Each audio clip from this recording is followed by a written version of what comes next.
All right, you guys. I watched the movie Him, and I've been hearing a lot about it. I'm going to give my personal take on it. First thing I'm going to start with is what I actually like about the film. I like the fact that I didn't go to the movie theater and pay money to see it. I like the fact that I actually watched it for free on bootleg. Not only that, but the version of the bootleg I watched was a camera version. Somebody went into the movie theater with the camera and recorded it. But the quality, the audio was so amazing, and I should have known it was going to be off just by that. Like, damn, this must have been an empty theater. Homie must have just sat wherever they wanted to and had a whole double mic set up in the movie theater or something to capture this amazing audio. Because the movie was just, listen. I love weird movies. I love metaphorical movies. I love movies with deep meaning that make you think. This movie was making me think, what the hell is going on now?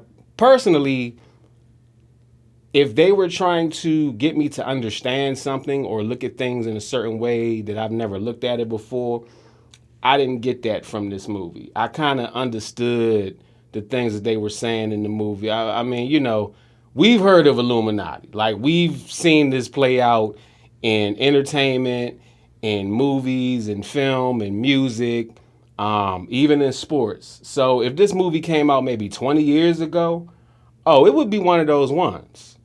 But they just honestly kind of missed the mark with it. Great visuals, amazing visuals. I will say that. It was some very dope shots and very dope scenes. I think I went into the movie assuming that it was actually like a Jordan Peele film. It's got the one word title, one word, one syllable. You got these kind of what's it called? Centered, symmetrical camera angles of things. Shit looks dope, right? But it wasn't written by Jordan Peele and it wasn't directed by Jordan Peele. It was only produced by his movie company. Jordan Peele, come holler at me, because I got some movie scripts, and if you got some money, hey, let's get some movies done. Now, I don't want to shit on Marlon Wayans or Main Man that was actually in the film. What's his name? Tyreek Withers.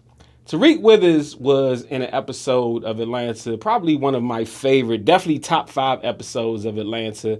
I think it's called Rich Wigger, Poor Wigger, something like that, where he plays a white boy that has a black sounding voice. And the whole genius of that episode is it was actually shot in black and white. But in real life, he's actually mixed black and white. So it worked. The whole racial dynamic of it was amazing. But that's where I recognized him from, and he's a good actor.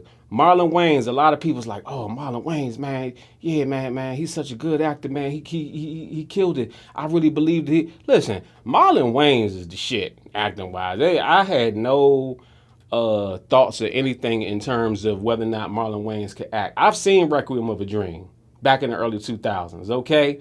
I've seen Bel Air.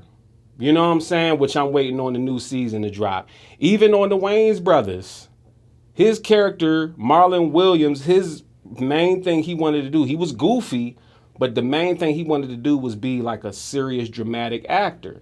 So he's shown that he is capable of this range before. This is nothing new when it comes to Marlon Wayans. So there was no surprise there. But spoiler alert, the whole movie takes place, the majority of the movie, probably like 90% of it, takes place in this deserted area facility where he's going to this combine to play for Marlon Wayans' character, whose name is Isaiah White, and Tariq Withers' character is named Cameron Cade. And Isaiah White is basically a black Tom Brady, you know what I'm saying, 8-time champion, on his way out. Cameron Cade starts off as a young kid watching him and idolizing him, and then he grows up and becomes a football phenom. And long story short, the movie, what they're saying is that the owners of this football franchise have a long lineage of GOATs, greatest of all time, people who what they do is they do these weird rituals where they transfer their blood from one player to the next to sustain being the GOAT. I'm cool with metaphorical, allegorical films, but this right here, I just don't really think it hit the mark. Filming wise, it looks dope with the visuals, and I know they saved a lot of money by just shooting it in one spot, one location. The editing, some of the special effects with them showing like the skeletal insides of people and, kind of the X-ray sort of graphics that they had on there. It was pretty dope. Like, I think they did a good job putting that together. But it really didn't hit the mark the way that I think they was trying to hit the mark. I think whenever you watch a film, you kind of ask like, well, why did this movie get made? Like, what is the message that the writer or the director or even the producer is trying to put out with this film? And that doesn't always have to be a one singular message, right? It could be a series of messages. It could be several different things. I think with this, it was just the question of what are you willing to sacrifice to get what you want out of life? There's way more better visual ways to kind of illustrate that than the way that they did it in this film. I think that they missed the mark.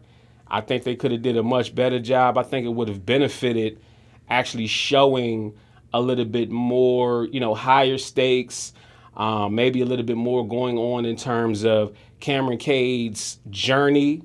The most of the journey took place at this combine. Like, you gotta give me, you gotta make it realistic to some extent, right? I think the word is verisimilitude.